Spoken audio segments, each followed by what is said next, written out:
Hola, Lady Lauren Lee here. How are you guys doing? It's been a little while since I talked to you last. I just wanted to say today that I miss you. It's been a little while since I did a video. I need to get a flash drive and take some of these videos out of my laptop because it's starting to move a little slowly. And once I take them out, then I'll be able to upload some more videos for you. Um, I've been doing a lot of internet watching and YouTubing and so forth like that, seeing what's going on. Um, and also, my grand had on December 3rd, she was in a Girl Scout dinner. It was like a post Thanksgiving, pre Christmas dinner that the girls were having in her troop, and I accompanied her to that meeting. Later on that evening, after they ate, they were supposed to go Christmas caroling on Broadway, which they do a lot, which the Girl Scouts seem to do in most troops in around this area. And my daughter came and accompanied her to the caroling. I myself had to work that night, so I said goodbye, bye to the girls. Everybody calls me abuela because the grand calls me. She's got grown-ups calling me abuela. Anyway, so I'm on a road, Division Street, and I'm trying to get away from all this traffic for this Victorian walk, which they do every year on Broadway. They dress up like the 1800s, the people do, and they walk along Broadway, and it's quite beautiful and very, very commemorative of old, of this town 100 and some odd years ago. But anyway, to make a long story short, I'm getting away from this all this traffic, and I took a few back roads, which put me on some dark streets that didn't really have a lot of lighting. I'm on the corner trying to decide whether to go to the left or to the right because there's so much traffic, and I'm like, how can I get away from here?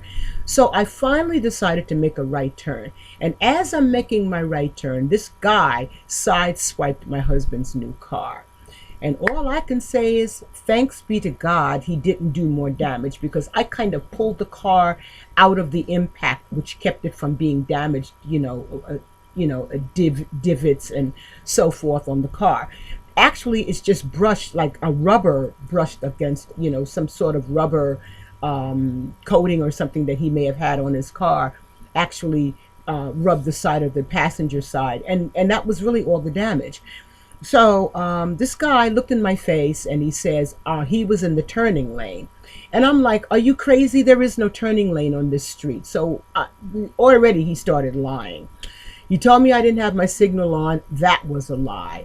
I went out the next morning. I called the police later on, and I decided not to make an accident report, file an accident report. But I did get the card from the police officer, and he told me to call him in the event that the other insurance company tries to back out, which is exactly what they're doing at this point. I didn't go to work that night. I was just too frazzled because I was like, oh gosh, this man has really hurt this car. We just got it 6 months ago. But anyway, thank God the damage wasn't that severe. Anyway, I found out from my dealer friend, now that this insurance company is trying to get out of it, one way that they're trying to get out of it is because there wasn't enough damage on the car for them to examine the damage and surmise what happened in the accident. So that's a good thing. It's a good thing that there's not any damage that they can actually examine. But the bad thing is a little bit of buffing that we do need on the car, they don't want to do it. So my friend who's a car dealer told me to just go ahead, move along, let it go, okay? Rather than to put myself through all this stress. Thank God there's not more damage. I'm not worried about anybody being hurt because the only person that I was concerned about being hurt is me because it wasn't my fault. It was his fault. I don't like impatient drivers. I don't like tailgaters. And to be perfectly honest, I'm sick to death of them. And it's cases like this that makes me hate this behavior that these people put down. Tailgaters are impatient. They're rude. Everybody's in a Christmas hurry, but I don't think I'm going to see any of these people in church on Christmas Eve. I really do not. Do you think so? I don't think so. Well, anyway, moving right along. I love Christmas. It was always my favorite holiday, As a kid, my father took videos of me decorating our tree by myself because I was just so into it. But, they can really make an Ebenezer Scrooge out of you for the fact that they overdo the Christmas giving, the gift giving. You got people that come into the store and they're yakking it up and everybody's so happy and excited and they're knocking stuff over and they're making a big freaking mess buying their gifts and everything like that.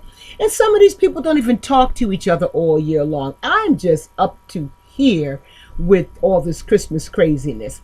What I want to see is some of these people in church one of these Sundays sitting next to me.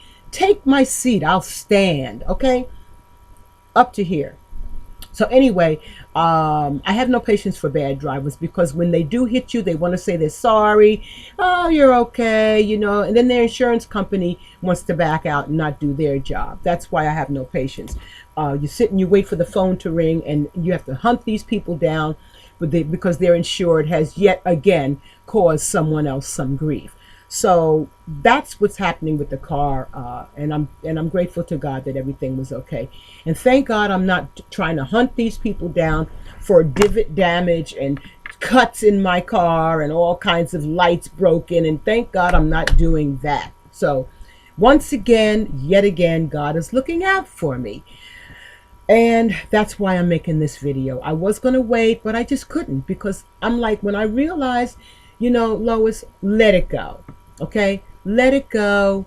Then I started to feel the gratitude kind of come in. I was so aggravated before I couldn't even think of, the joy behind the protection that he's once again shown me. But anyway, forgive me for that, Lord, and forgive me for that, my audience, because I really do tell people to live in gratitude. And you really need to look into every situation and see just how grateful you can be about the situation, because it could have been worse. Lord knows it could have been worse. When you're dealing with humans, it could always be worse. So anyway, we don't have cable. We have Roku, and I'm sure some of you people have seen the Roku commercials. The reason why we don't have cable is because the complex that we live in, they only allow Time Warner. They don't allow DirecTV because they don't want dishes damaging the buildings and so forth like that. So we don't like, as a family, we don't like Time Warner. Their instruments are always malfunctioning. They can never get to the bottom of a troubleshoot a situation in due time. And once they finally do get around to troubleshooting half the situation, it happens again in a month or so. Everyone that I know is complaining about Time Warner. So we just don't have it. We went and got Roku. We have the internet. And I'm pretty happy with that. Any of the shows that I watch, like mostly the reality shows and so forth, I can see them on the internet on something called D-Dotamen, D-D-O-T-O-M-E-N. D-Dotamen is an awesome, awesome website.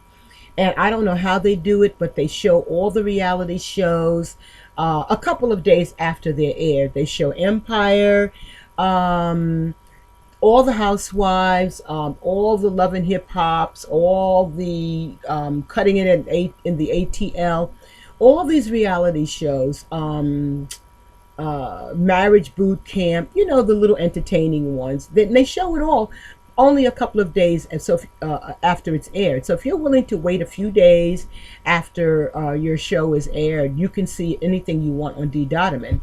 The good news is they were down about 3 weeks ago, and I guess they did whatever they did to D-Dotamen, they improved it, because I was watching a show the other night, the same night that it aired, and something told me, try it out and see if you can find it. And sure enough, it was there on D-Dotamen. So I was watching a documentary last night about some of the female gangbangers in Compton and Watts, and they have all found Christ. But I was watching one video and it led to me clicking onto another video, and you know how YouTube is, it just you go in further and further. Next thing you know, you're watching something that you really weren't planning on watching, and it turns out to be one of the most poignant things that you watched all night. Well, this is what happened I was watching something that L'Oreal from Love and Hip Hop New York, was talking about. She's a good girl. I like her. Her mouth is a little, not so clean, but I do like the way she stood up to Consequence when he wanted her, as a very light skinned girl, to say light skin is the right skin and she wouldn't have any parts in it. And I really applaud L'Oreal for that. I've applauded her for that in the past. Consequence, forget it. He's pitiful. By the way, as I was watching L'Oreal talking, I remember the day that Joe Budden walked into Consequence's um, interview on, was it Fly 97, I think it was, and Consequence was, he so backed out of that confrontation. He talks a lot of stuff about this, that, and the other, dark skin and light skin and all this other, inflammatory, derogatory stuff that he says about other people. But when Joe Budden walked in that interview, he was like, well, no, I didn't even know we had a problem. Oh, he was so pathetic. And I'm so glad that Mona brought that up. It's an old show, but I looked at the reaction of Mona Scott Young to the way that Consequence tried to weasel out of that confrontation when Joe Budden was standing there face to face, and how Consequence went and hit him in the head from behind in the reunion. So I was just I spent about 5-10 minutes looking at some of that old stuff. But anyway, I just wanted to shout out to Joe for standing up to Consequence, which I'm sure didn't take very much because he's just a lot of mouth and he's pretty cowardice. But anyway, moving right along, I watched L'Oreal talking, and right on the side there was some videos about female gangbangers. So I clicked on that, and one guy was talking about, who's really credible in the streets and blah, blah, blah. And he mentioned a prison outside of Philadelphia. I forgot the name of it, but it's closed down now because they were doing experimentation on some of the inmates there. I forgot the name of this prison, Hamburg or something like that. Well, anyway, while I was watching that documentary about this prison, then there was another one on the side about women who are in programs for their drug. They've been drug abusers, and they're in prison programs that help them to clean up and get out of the situations that they put themselves into. So I started to watch that, and then on the side there was another one about gangbangers, as I said, in Watts and in Compton, and it was really scary. I got to tell you, New York is a lot more civilized when it comes to violence and things like that. And they've always said that, even about Biggie Smalls going to California and feeling like, everything was cool. And someone said, you're thinking like a New Yorker. You know what I'm saying? Even in the movie The Valley of the Dolls, when one of the characters went to LA, actually she came to New York, I think it was, and they were, and one of the characters in the movie told her, you're not in California anymore. You're in New York, and this is real in New York, and it's the sophistications are different in New York. And I'll tell you, it held to be true when it comes to Biggie's death. He really was thinking like a New Yorker. The guy that said that was completely right, because in California, if they're after you, they're going to keep going until they get you. It's not like that in New York. It's kind of like that, but I don't know. Anyway, it was pretty scary to watch this documentary. And something said, why don't you go to D. Dotterman and see if you can find Straight Outta Compton, which I really wanted to see. And sure enough, I watched Straight Outta Compton last night on D. Dotterman. If you haven't seen that movie, you've got to see it. It's just as great as I thought it would be.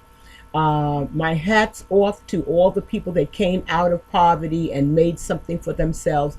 Hats off to the people in LA, the women in LA that were gangbangers and that are trying to get out of the gangs. Hats off to the people who survived that lifestyle and come out of it and raise children and come out of it safe. I mean, you're in my prayers, and I know it's still pretty wild in California. I'm sure the weather's awesome, and there's parts of me that wanted to always go to live in LA and mostly San Diego, but I don't know. I'm kind of rethinking that. Maybe I'll just have to deal with New York beaches and just deal with winters. It just doesn't sound safe in some areas in California. Plus the police. I don't know. I've always gotten along with police, and what's happening with the police and the public now in black men is just horrible, and it's a little. It's I mean, Daryl Gates, when he was in charge, when he was the police commissioner, I believe it was, the LAPD were horrible. And I don't know if I want to be anywhere where that environment ever existed. So anyway, back to Straight Outta Compton. See that movie if you haven't seen it already. It's a great movie. It will bring tears to your eyes when Eazy-E died. I think the actors that were in it were awesome. They really held it down. They really sounded like the characters that they were portraying. To change the subject really quickly, because I'm in 16 minutes now, and it's always hard to upload anything more than 15 minutes. For me, it is. Have you heard that Donald Trump wants to ban the internet and ban free speech? He had these knuckleheads from North Carolina at one of his meetings in Raleigh, my father's hometown. He's turning in his grave right now. And they were saying, these are African American women, and they were saying, we're going to back up Donald Trump, and he's going to build that wall. And I'm like, okay, are you talking about the wall down in, Texas and California? He's going to build that wall and protect us. And I'm like, what wall is she talking about? Are they going to build a wall in Iraq or something? He said, we want to ban Muslims coming into this country until we know what's going on. What does we know what's going on mean, Donald? Do you know anything about politics? Can you articulate anything about politics? I know why you don't know anything about politics, because you're still looking for Barack Obama's birth certificate. You must be an embarrassment to your children. I know that you're doing this because you're bored, but you really need to not to try to get people to take you seriously. Enough already. You're hurting your own party, because no one in their right mind is going to vote for you. So, you're so rhetorical. You're not making any sense. You don't have anything intelligent to say. Your speech is, you need to hire a speech writer or something like George Bush Jr. did. I don't know. Ban the internet, Donald? Really? You said you wanted to talk. Somebody needs to talk to Bill Gates. I believe someone said Bill Gates needs to talk to Donald Trump and explain to him how the internet works. So, yeah, just pray for our country. I'm praying that Hillary Clinton is elected. I'm sure she'll make a wonderful president. I love Barack Obama, and I don't care how many people out there don't.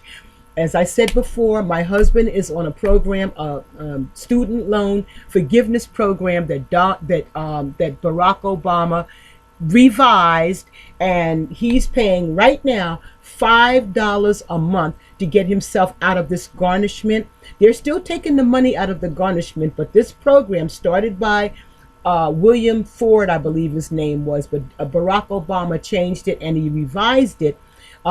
Because he revised it, we are now paying, instead of $200 on top of the $400 that my husband is being garnished, we're paying $5 a month based on discretionary income, which is income that comes after you pay your mortgage, your car notes, your gasoline, your food, shelter, and so forth. That's discretionary income.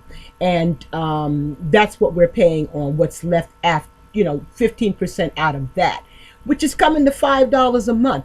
So while Donald Trump is still looking for Barack Obama's birth certificate, and all of you who don't like him, just remember, do your investigation, do your homework before you knock a person who actually cares about people. So I gotta go. It's going on 20 minutes, and I don't want it to run into 20 minutes because it's hard enough to upload a 15-minute video. So te quiero mucho. He lives, and I gotta go. Lady Lauren Lee here, and I love ya. Bye-bye. I'll show you. I'll bring the grand later on. Maybe we'll do a video together. Okay. Adios.